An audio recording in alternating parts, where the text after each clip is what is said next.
So, Stephanie, while you're fixing my hair, Sorry. tell us a story behind I Believe I Declare. It just rhymed. Go ahead. I believe I declare. So, it's actually a funny story, and I remembered this story when the day that we released it on YouTube, because I was like, I totally forgot why we wrote the song. But years ago, our house, our cars were getting robbed. And our sister Gabby, she woke up in the middle of the night, and we have these big windows out like in our front view of the house, so you could look out the windows and see all of our cars. And it was probably like 3:30 a.m., 4 a.m., and she looked out, and there were these two guys literally breaking into our cars. And it's terrifying. It was terrifying, but also the funniest night, I think, of our family, because we laughed at ourselves a lot. We laughed at ourselves because we attempted to chase him off. We chased him off. It actually worked, but we actually had the guts to go and chase him off by ourselves. And we protected our cars. Nothing was stolen except for like an iPhone charger.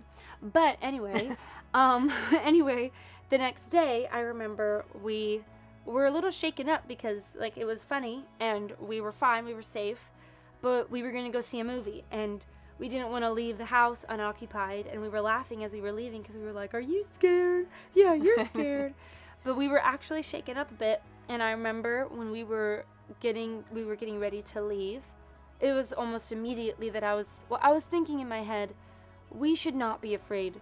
Like, our house is covered by the blood of Jesus. Our house is covered by angels. We are okay. They didn't touch our house. They probably got through our gate, but they didn't touch our house. And we woke up. And we woke which was up, a miracle. and God really protected us. Yeah. So I was just convinced that no matter where we were going to go, God was going to protect us. Yeah. And then I thought, man, that would be so fun to write a song for literally the everyday moments where you can walk around in school, at work, wherever you are, and sing that, or even just say it over yourself to give you courage. And I was just thinking of that idea, and we were literally heading out the door, and I was like, oh, I have something, bam. And I ran upstairs, and I just thought of, I believe and I declare that the Spirit of the Lord is within me. And that it was like God really was like, here you go, dropped it. And then about a year later, I was in love with that idea. I was just not going to let it go. And I wanted to be very intentional of who I brought it to. And I was in a writing session with Rhyan, Shirley. That's right. And Clayton, two of our friends out in Nashville.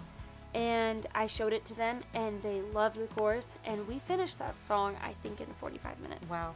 It was done, just like that. And it's one of our church's favorites. It's one of our favorites. For sure. We've been singing it for over a year now, and it has not gotten old. No. We slow it down, speed it up, we do a bunch of stuff.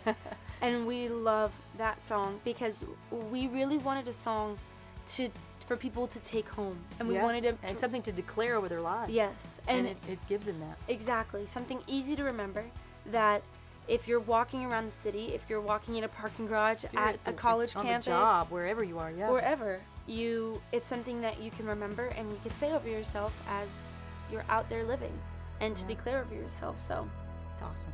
I love that song. It's my favorite.